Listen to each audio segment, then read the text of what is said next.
Hey everybody, welcome back to the channel. First off, I want to thank everybody that's been watching the videos and commenting on the videos. It's pretty awesome to see the support and excitement around us putting the Mach 1 back together. I got to thank my wife too for her kind of pushing me in that direction to put this car back together instead of building something else. I'm actually really excited that I am putting the Mach 1 back together. I have a lot of kind of sentimental attachment to it, so it'll be really cool to get it back together. Also, my friends Jason, Hayden, Rob, and Alex, they've been coming over and helping a lot on the car, and I want to go over some of the stuff that we've been doing.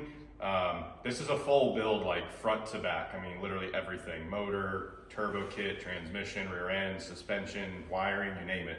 So it's a big build, and getting it done by March I think is a big task, but we're going to push really, really hard to do that. Very worst case, if it's not done, we will have it there at our booth. So if you're going to be at TX2K, you can come by and check the car out in person, but we really hope to have it running and hopefully going down the track. So I'm going to go ahead and show you guys what we've been working on, what the plans are for the car, you know, what's coming next. And I just want to keep you guys updated on this build. There's a lot happening. There's a lot that's still going to be happening. And so I just want to try and keep these videos consistent and take you all along for the ride with us. So one of the things we talked about in the last video was measuring for the rear end width. And obviously we're going to need a narrower rear end for the new wheels with the backspace they have. So this is a 9-inch from Quick Performance that came out of the car. This is actually their fabricated housing. It's got all the bells and whistles that they offer: internal gusseting, back brace, TRZ anti-roll bar, UPR control arms, and it's got 40 spline axles. So this rear end would probably handle everything that I would ever want to throw at it, but in true fashion with me, I can't leave anything alone. So we're actually not going to be running this rear end. This rear end's actually going to be going to a buddy of mine, Rob, that's helping with the car. And we actually have a new rear end for the car, and I'm going to go ahead and show you guys that now. I reached out to a customer of mine, QBR Motorsports. They buy some wheels from us. They do really nice chassis work. And as you can see, there's a wheel mocked up in the car. So obviously there's a rear end in the car. And Jonathan over there, he builds really nice rear ends. So I reached out to him and he built us this badass Fab 9. I mean, this thing is just gorgeous. Chromoly housing. It's got the built-in anti-roll bar. I think that thing's probably like 2 inches in diameter. The billet shock brackets, literally every upgrade you can do outside of being a floater, which we could always upgrade it later if we wanted to.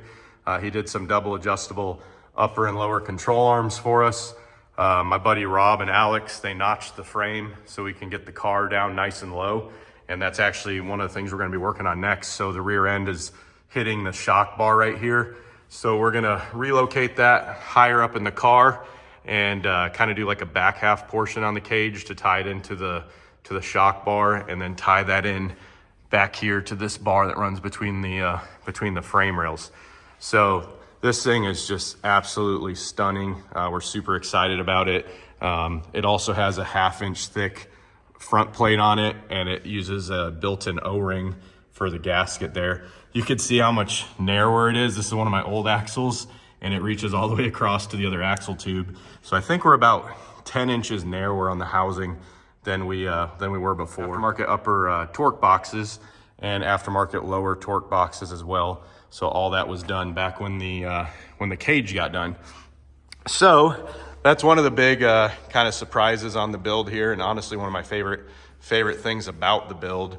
And then coming around the front here, I wanted to show you all the hot side, which Hayden built this hot side close to a year ago. But this past weekend, him and Jason were working on finishing out the wastegates, which we plumbed back into the downpipes. So they'll be recirculated, but there's not a long run. So I think we'll be okay. Let me know what you all think about that. I mean, I don't think it's going to cause any issues. We're also running the Black Sheep Industries 45mm wastegates. If any of y'all have run those wastegates, I'd love to hear your feedback. They seem like a really nice piece, and excited to try them out, and hopefully they'll do a good job of controlling the boost. But yeah, let me go ahead and get the car down and show you guys the turbo kit from the top side and go over that with y'all. So yeah, I really wanted the turbos to be up in the front in the grill. I just love how that looks. Very symmetrical. I like how the pony's centered in the middle there. So these are forced inductions, 67 millimeter turbos. They are in a S400 housing, so they're kind of a bigger turbo, but this allows me to upgrade, you know, later if I ever want to go bigger turbos. It's super simple. We have a mount here that's built into the front end that supports all the way to the turbos. I got some mounts for the turbos, some drains from a guy named Travis Beach, a buddy of mine up in Houston. They're a lot like the Maven mounts. He just had made some years ago and had some, so I picked a couple of those up. 4-inch stainless downpipes on both sides, and then at the bumper it steps up to 5-inch. So previously this car had a 5-inch downpipe when it was single turbo, and it came out on this side, which we still have to still got to trim that. But the bumper was already drilled with that 6-inch flange from Monkey Fab, so I just did the same size on this side, and just decided to step it up to 5-inch. And honestly, it looks awesome. Sometimes I think when the downpipes are too small coming out the bumper, they just, I don't know, they just don't look as tough. They don't look the part. So, but yeah, really nice kit. The radiator is going to go in the back on the car as the plan. The intercooler, I haven't decided yet. I mean, it will fit vertically mounted up front, but I might lay it down. I am thinking about possibly changing the bumper to one that's completely closed off, just for help with additional aero as the car gets faster. Hayden also made these really nice mounts for the aero catch latches on the hood. So I wanted to keep the factory hood. Unfortunately, you know, one thing that I'm not going to be able to use that I had picked up is this really nice intake from 1320 Junkie. I bought a ported boost-proof Boss manifold, and I had bought these radium fuel rails. So all of the stuff on this table is actually for sale. If anybody's interested, feel free to message me. This is a set of ATF front motor plates. I can't run the alternator up high, so I've got a power by the hour high mount alternator kit right there as well. This is Motion Raceworks 8.8 rear end drive shaft kit. And then also I've got a precision air shifter for a Turbo 400, and it has the option for a clean neutral. So if you ever upgrade to a clean neutral or you have a clean neutral trans, this comes with everything. It's even got a tube mount. You just have to make something to mount it to your floor for that. So, but anyways, yeah, so just kind of an update for y'all, just to go over everything.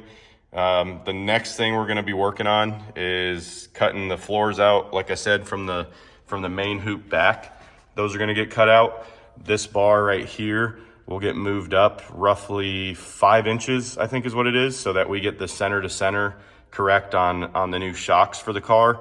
And we're going to add some additional bars as well. Like, we're going to have to actually change quite a bit for this back half, but it will be well worth it. It's going to stiffen up the back end of the chassis a lot, so we can apply more power and 60 foot harder. That's, you know, obviously always the goal. So we definitely have the rear end to do it.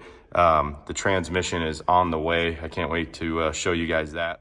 So we appreciate all the comments and people that have been watching the videos. It means a lot to us. We hope you guys are excited about the build as well and are kind of happy with the direction we're going with it. Let us know what you think about that rear end from QBR Motorsports. We'd love to hear what you guys think in the comments, and we look forward to seeing you guys in the next one.